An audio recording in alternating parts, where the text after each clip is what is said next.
चन्द्राभां लक्ष्मीमीशानां सूर्याभां श्रियमीश्वरीं चन्द्रसूर्याग्निवर्णाभां श्रीमहालक्ष्मीमुपास्महे।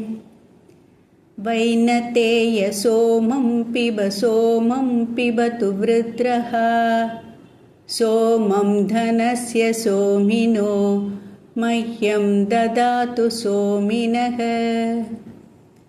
न क्रोधो न च मात्सर्यं न लोभो नाशुभा मतिः भवन्ति कृतपुण्यानां भक्तानां श्रीसूक्तं जपेत् सदा।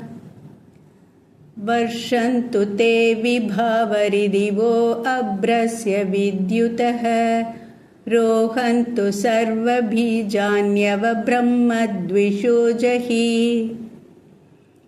पद्मप्रिये पद्मिनि पद्महस्ते पद्मालये पद्मदलायताक्षि विश्वप्रिये विष्णुमनोनुकूले त्वत्पादपद्मं मयि सन्निधत्स्व। या सा पद्मासनस्था विपुलकटितटी पद्मपत्रायताक्षी गम्भीरावर्तनाभिस्तनभरनमिता शुभ्रवस्त्रोत्तरीया। लक्ष्मीर्दिव्यैर्गजेन्द्रैर्मणिगणखचितैः स्नापिता हेमकुम्भैः नित्यं सा पद्महस्ता मम वसतु गृहे सर्वमाङ्गल्ययुक्ता।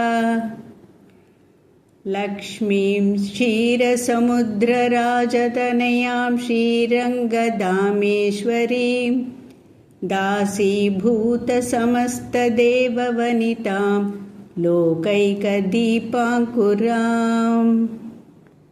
श्रीमन्मन्दकटाक्षलब्धविभव ब्रह्मेन्द्रगङ्गाधरां त्वां त्रैलोक्यकुटुम्बिनीं सरसिजां वन्दे मुकुन्दप्रियाम्।